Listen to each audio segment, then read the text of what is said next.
That's one form of evangelism. What is the gospel worth to you? Thank you.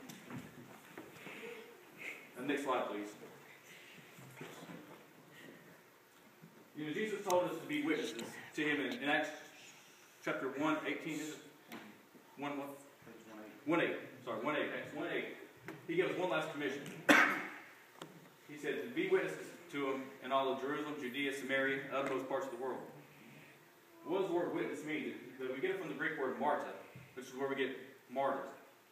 Y'all have heard of what a martyr means. It means someone that we think lays down their life. They have to, separate your head from your body. You've been martyred for Christ, right? Well, what this is essentially saying is that you're willing to give up your life, your world, to share this gospel. That's how important it is. It's so important that these men, we see many of the disciples, Stephen, he thought the gospel was so important that he was stoned to death.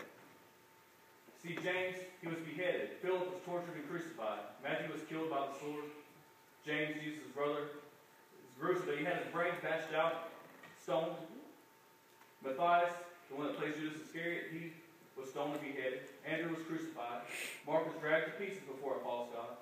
Peter was crucified upside down. Paul the Apostle was beheaded by a sword. Bartholomew was beaten and crucified in India. Thomas was killed by a spear. Luke was hanged on an olive tree, and Judas was crucified.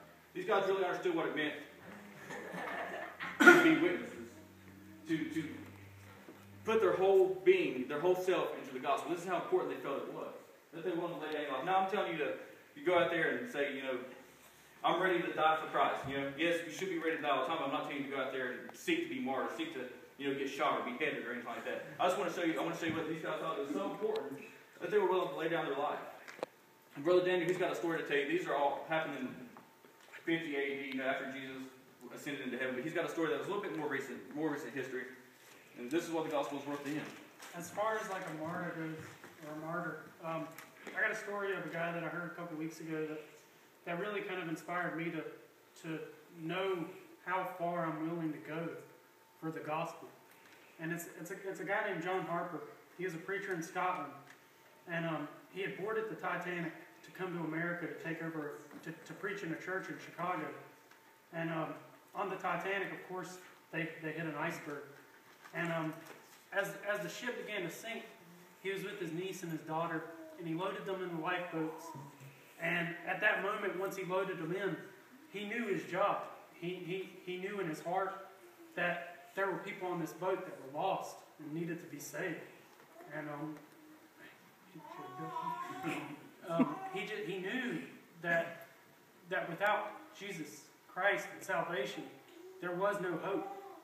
And as he quoted, one of his biggest pieces was Acts 16:31 that says, what was it? It's kind of writ sloppy. But Acts 16:31. Believe on the name of the Lord Jesus and you will be saved. And as he was on the boat and it began to sink, he jumped into the water. And he was swimming around in the icy cold water, which is what the Bering Sea. The water must have been frigid.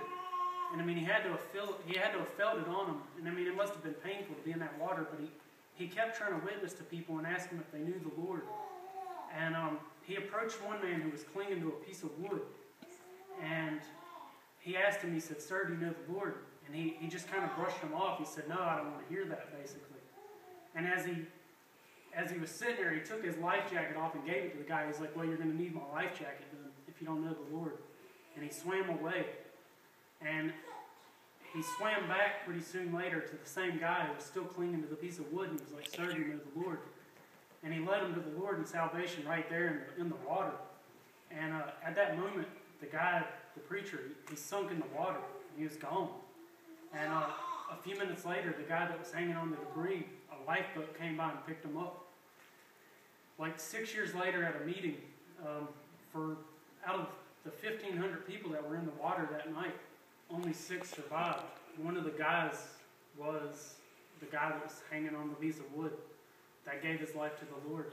And he, in that meeting, like 6 years later, he talked about how thankful he was for this guy that was willing to put away his own, to save his own life, because there were people trying to pay their ways on the lifeboats, and he didn't do any of that. He knew how important the message was. Good. If it takes I would like to give you an example of how to make the good news good news. You know? Okay. I'm going to try one of y'all first. If I was to walk up to you, who's 16? Well, this will make a lot better sense. Who's driving? Oh, who's 7? You driving? Yes, sir. Okay. No, Connie, John. You want me to walk up there? Well, no, you're fine. What if I was to tell you that I got good news for you, that I paid your parking ticket for you? Oh, thank you. You're welcome. You have a parking ticket? No. Well, it's not very good news, is it? Is that, Yeah, you were willing. well, okay.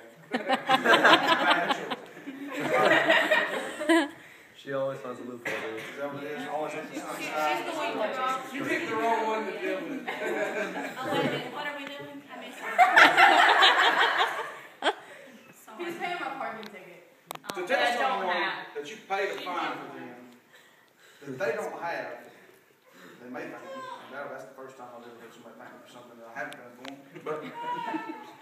But if you tell them you're going to pay something for them, and they don't even have the fine, it doesn't make any sense. They could even go as far as be offended that you've insinuated that they would have an offense against them. Make sense? It might have been a speeding ticket. I said, I paid your speeding ticket. She said, well, I never speed. I don't have a speeding ticket. So, in which case, I mean, This is a lie. testify.